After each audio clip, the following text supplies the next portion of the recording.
अस्सलाम वालेकुम दोस्तों, ड्रामा से बहकावे की आने वाली एक साथ बहुत ही ज़बरदस्त होने वाली हैं क्योंकि जहांगीर मर चुका है और अब सितारा की राह में एक और कांटा निकल चुका है। लेकिन अब भाई जी बहुत परेशान है। वो कह रहे हैं कि इस लड़की के साथ हमने बहुत नरमी करके देख ली है, अब वक्त आया है कि साथ सख्ती की जाए और उस बैग का पता लगाया जाए जिसमें सारे माल और दौलत मौजूद थी। लेकिन हकीकत में सितारा को भी नहीं पता होता कि वो बैग कहाँ है।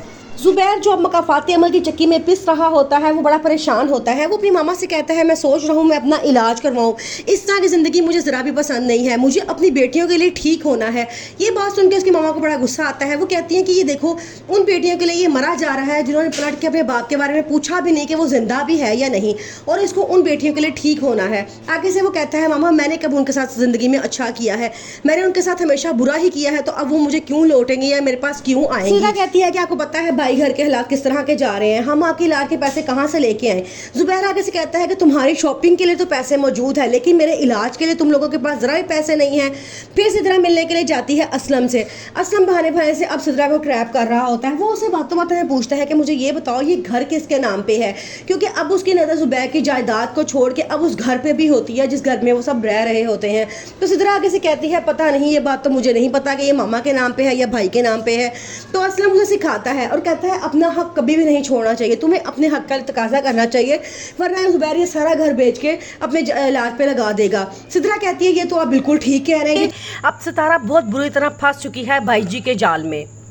भाई जी सितारा की मजबूरी का पूरा फायदा उठाते हैं और सितारा से कहते हैं कि अब मैं जैसा करूंगा तुमने वैसा ही करना है, नहीं तो मैं तुम्हें पुलिस के हवाले कर दूंगा, पुलिस तो वैसे ही तुम्हें ढूंढ रही है और मेरे डेरे पे भी आ चुकी है। सितारा बहुत डर चुकी होती है। वो कहती है ठीक है तुम जैसा कहोगे मैं वैसा ही करूंगी, लेकिन मुझे पुलिस से बचा लो, मैं जेल जाना नहीं चाहती। वो कहता है ठीक है। फिर वो सितारा को आगे आगे बेचना शुरू कर देता है। वो अपने डेरे पर लड़कों को बुलाता है और सितारा से कहता है कि तुम उनके पास जाओ। सितारा पहले तो इनकार करती है लेकिन वो धमकी देता है कि अगर तुम उनके पास ना गई तो मैं तुम्हें पुलिस के हवाले कर दूंगा। सितारा अब बहुत पछता रही है। वो चाहती है कि इससे बेहतर तो जुबैर ही था जहां वो सुकून की ज़िंदगी ऐश की ज़िंदगी गुजार रही थी और सारा पैसा भी उसके पास खूब था, जहां उसके पास इज्जत थी। अब तो उसकी इज्जत भी लूट चुकी है।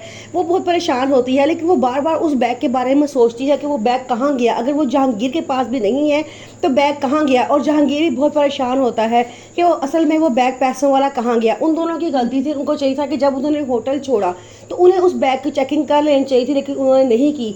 होटल वालों ने उस बैग के सारे पैसे चोरी कर लिए और इस बात का सितारा और जहांगीर किसी को नहीं पता था। अब हद से ज़्यादा असलम में दिलचस्पी ले रही है। ये बात जुबैर को बहुत खटक रही है। वो समझ चुका है कि असलम एक अच्छा इंसान नहीं है। वो असलम से कहता है कि तुम मामा के कड़े लिए थे स्टोर में माल डलवाने के लिए, अगर तुम माल नहीं डलवाए तो तुम कड़े वापस कर दो। अभी असलम कुछ बोल नहीं लगता है तो असलम की मम्मा भी बोल पड़ती है तुम्हें क्या लगता है असलम कोई फ्रॉडिया है या वो तुम्हारे पैसे लेके कहीं भाग गया है, डलवा देगा माल, इतनी भी जल्दी कौन सी है। हकीकत जान चुका होता है। अब वो किसी सूरत भी असलम पर इत्मीनान करने के लिए तैयार नहीं होता।